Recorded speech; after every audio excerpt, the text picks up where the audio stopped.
What's going on? I'm David, this is Spencer, and this is Aftermath.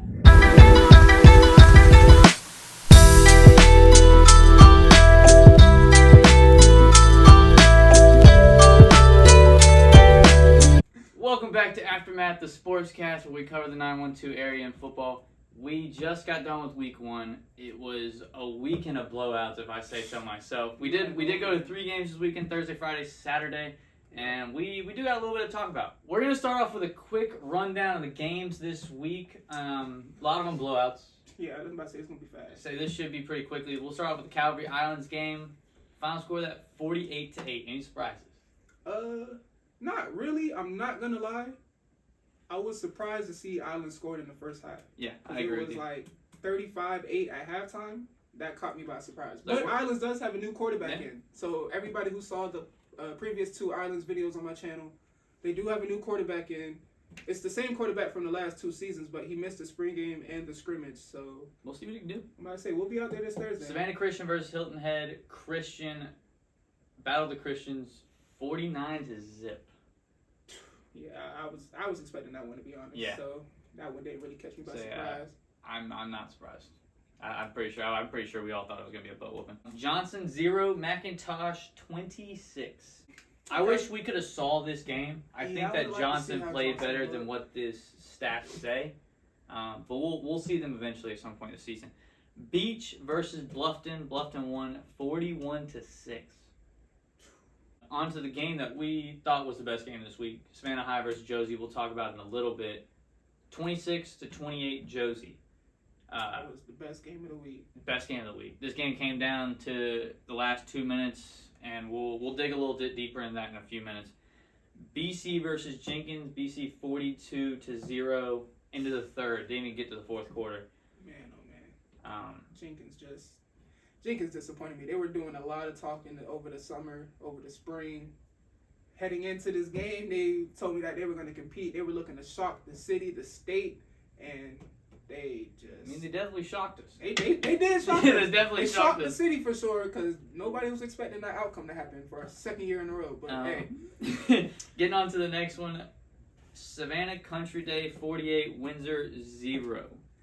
Yeah, to be honest, another one like Savannah Christian. I was expecting this one. Yeah.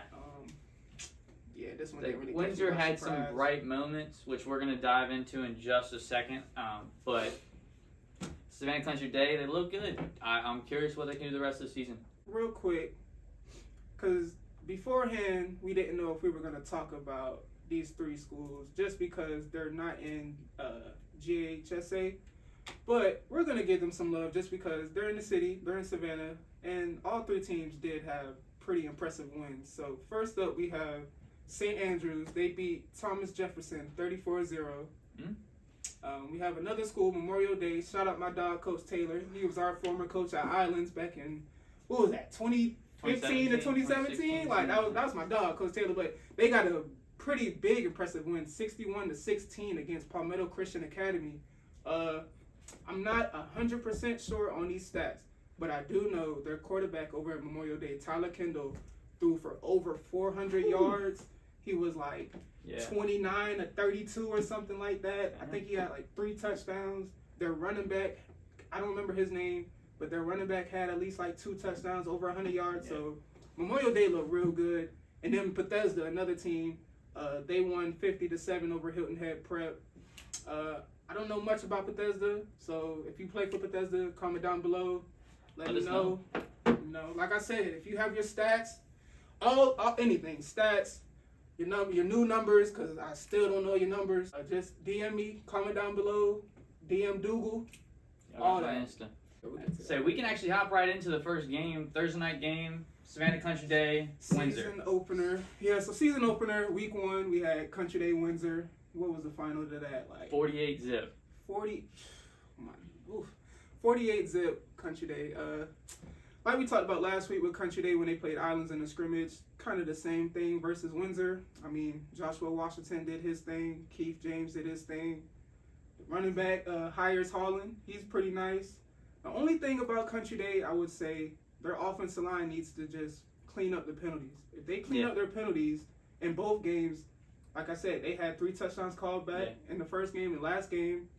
I know they had one callback for sure, but I want to say they had like at least 8 penalties. So they had like taking away 125, positive 135 yards in penalties. Yeah, but clean it up, they'd be fine. That's really Country Day's only problem. Defense looks nice. Windsor, I don't have too much on Windsor. They had their moments. With you. Quarterback looks all right. Number 2, he's athletic. I don't know. He's athletic. That's really, yeah. They had their moments. They stopped the run every now and then, but ultimately Country Day kind of did their thing with them. Jumping into the exciting game of the weekend, even though it wasn't a close game, the BC Jenkins game. Oh boy. Have y'all heard anything about this game? It got canceled after the third for some fighting and TikTok challenges going on in the playground. If y'all saw the video, which will be right here, if y'all saw the video, that's not a TikTok challenge. Those were people legit throwing hands. Yeah. But let's go ahead and get off that because I'm not going to pin all that. Yeah, same thing happened last year. I'm not going to pin all that on Jenkins. I know there was multiple fans from multiple schools in the student section, so I won't put 100% of that on Jenkins. But Jenkins, we do have to just. We got to come better, y'all. We got to come better. BC played great. They didn't have a lot of penalties. Luke, I think, had 2 touchdowns, 1 throwing, 1 rushing. Yeah. Number 6, I'm not sure his name. Nasir Samuel, if I'm not mistaken. Nasir Samuel, man, popped off. And if I got that wrong, my fault. BC, a lot of y'all switched up numbers, and Max Preps does not have anything updated, so I'm still trying to figure out everybody's new numbers and all that stuff. But yeah, I want to say that was Nasir Samuel, and then Bryce Baker, whose key position is linebacker, but he's running the ball this year too. I want to say he had 2, if not 3, rushing touchdowns as well. So, they definitely did their thing out there. Yeah. I will say the one thing about BC though, losing Thomas to Calvary hurt them. Yeah. Because they don't have that one receiver that's just blowing the top off the defense and just creating crazy separation. Losing Quan to Minnesota and then Thomas to Calvary. But they do have number 14, Chris Frazier. He showed some flashes in week 1. So. I think they'll be solid. They should be. On to the third game of the weekend that we went to. This game got moved to Saturday. Thank the Lord.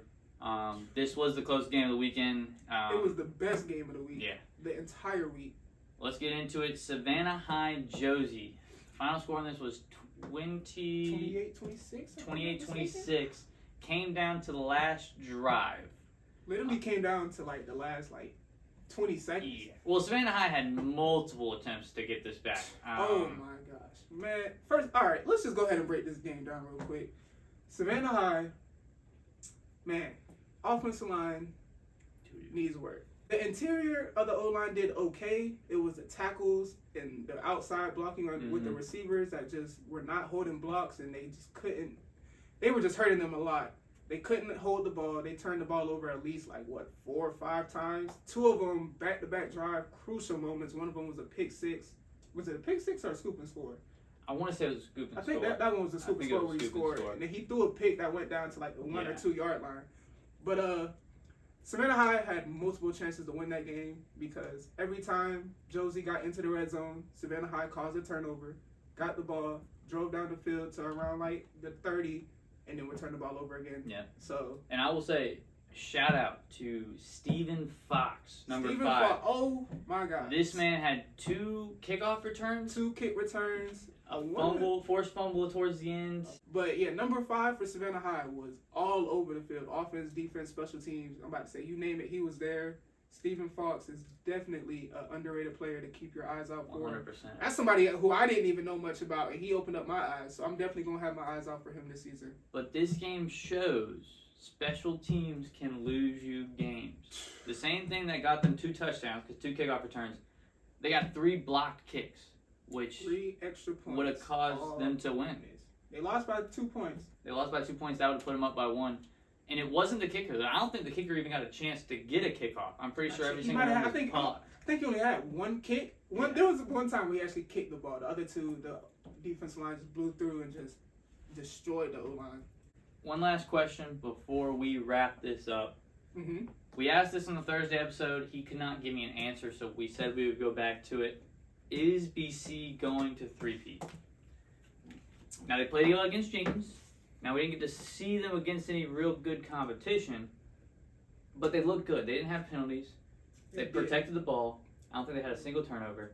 they got turnovers. I think number 9, the safety, had 2 picks.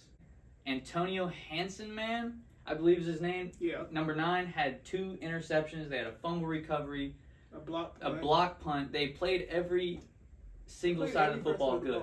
All 3 phases of the ball, they executed perfectly. I don't even think they punted once. No. Yeah. So it's kind of hard to tell just because Jenkins isn't a state championship caliber team, so kind of expected BC to do what they did. I expected Jenkins to put up a little bit of fight, but if just going off, early predictions, I would say yeah. I don't see why not. Say yeah, but the receiving core just has me a little shaky, man. Which it's a little when shaky. they get to that Elite 8, the cornerbacks and DBs are going to be good. They can lock down one wide line receiver. Those big Atlanta schools, once they start playing those big Atlanta schools, that's where it's going to get a little scary. But exciting. No, for sure. I'm excited to see what they can do. That Ware County game in September 8th, that's the game where I'll be able to know is BC going to be able to three-peat. If they win that game in good fashion or just look like how they usually look, then I'll be able to know for sure how that one's going to go. All right. But overall, great week. I'm glad that football season's finally started. It's the best time of the year, man. We're hoping the games get a little better. We'll get into more of what games we'll be at this weekend on our Thursday episode, but this is just a recap of the weekend. Make sure y'all like, comment, subscribe, hit us up in the DMs. Y'all gotta send me y'all stats, your new numbers, just everything related to this football season. I need y'all to DM me and let me know because Max Preps isn't updating stuff. The coaches aren't responding in time. Like, if y'all want y'all's highlights and your stats and all that posted on this show, y'all gotta DM us and let us know. So yeah, even if we're not at the game that y'all are playing that week, if y'all can get the highlights to us, we'll definitely go over and we'll get into the show. But without that said, until Thursday, peace.